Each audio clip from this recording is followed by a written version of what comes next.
যেখানে খারাপ ফল সেখানকার দায়িত্বপ্রাপ্ত নেতাদের বিরুদ্ধে কড়া ব্যবস্থা। ২১শে জুলাইয়ের মঞ্চ থেকে হুঁশিয়ারি দিয়েছিলেন অভিষেক বন্দ্যোপাধ্যায়, আর সেই অনুযায়ী কাজ শুরু করল তৃণমূল। নেতাদের পারফরমেন্স খতিয়ে দেখার কাজ শুরু। জেলা সভাপতি, বিধায়ক এবং সাংসদদের থেকে রিপোর্ট চেয়েছেন তৃণমূলের শীর্ষ নেতৃত্ব। এই রিপোর্ট দেখে ব্যবস্থা নেওয়া হবে।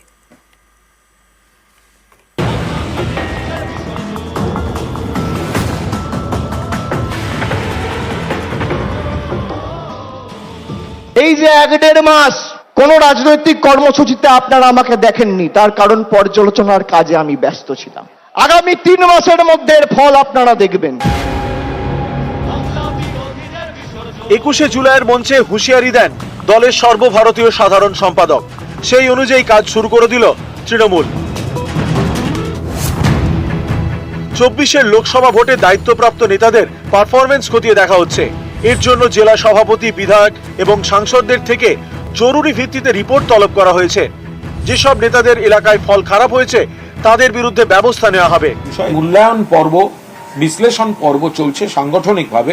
কোথাও কোথাও কেন আমরা হারলাম তার একটা পর্যালোচনা, কিছু কারণকে চিহ্নিত কিভাবে করা যায় সেই প্রক্রিয়াটা চলছে। এতে আগামী দিনে দলকে আরো শক্তিশালী করার ক্ষেত্রে, ক্ষয়ক্ষতি মেরামতির ক্ষেত্রে অনেক সুবিধা হবে। লোকসভা ভোটে এবারও তৃণমূলের জয় জয়কার, কিন্তু এর মধ্যেই তাদের কাটা শহরের ভোট।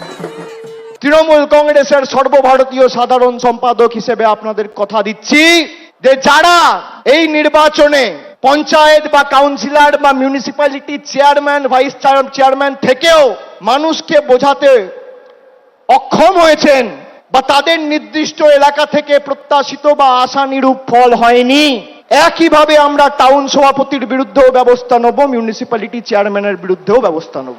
গ্রাম পঞ্চায়েতের ক্ষেত্রে প্রধানের বিরুদ্ধেও ব্যবস্থা হবে, অঞ্চল সভাপতির বিরুদ্ধেও ব্যবস্থা হবে। লোকসভা ভোটের ফলের নিরিখে রাজ্যের ১২৫টি পুরসভার মধ্যে ৬৯টিতে পিছিয়ে তৃণমূল, অর্থাৎ ৫৫.২% পুরসভায় তৃণমূল পিছিয়ে।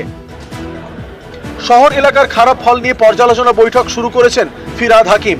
মঙ্গলবার বীরভূমের সিউড়ির কাউন্সিলরদের নিয়ে তিনি কলকাতায় বৈঠক করেন। সিউড়িতে সমস্ত কাউন্সিলররাও এসেছিলেন। আমাদের মাননীয় মন্ত্রী ফিরহাদ হাকিম তিনি ডেকেছিলেন। যে সমস্যাগুলো আছে সিউড়ি শহরের নিয়ে পৌরসভার কেন্দ্রে, সেই সমস্যাগুলো নিয়ে আলোচনা হয়েছে এবং তার সমাধানে ইঙ্গিত মানে হারলেন কেন, কি বলে আলোচনা হয়েছে। এখন থেকেই তৃণমূলের পাখির চোখ ২৬-এর বিধানসভা ভোট। তার আগে দলীয় সংগঠনে সংস্কার করতে চাইছেন তৃণমূল নেতৃত্ব। তৃণমূল স্তরের নেতাদের কাজের মূল্যায়ন করছে। সরাসরি ভোটের কাজে যুক্ত থাকা নেতাদের থেকে রিপোর্ট নেওয়া হচ্ছে। জনসমর্থন ধরে রাখতে আর কি কি পদক্ষেপ করা উচিত সে কথাও জানতে চাইছে দলের শীর্ষ নেতৃত্ব। আসল লক্ষ্য যে 2026, আর সেখানে যে কোনো সাংগঠনিক খামতি রাখবে না তৃণমূল, তাই বুঝিয়ে দেওয়া হয়েছে দলের শীর্ষ নেতৃত্বের তরফ থেকে। ক্যামেরা কুণাল চৌধুরীর সাথে আবির ঘোষাল, নিউজ 18 বাংলা, কলকাতা।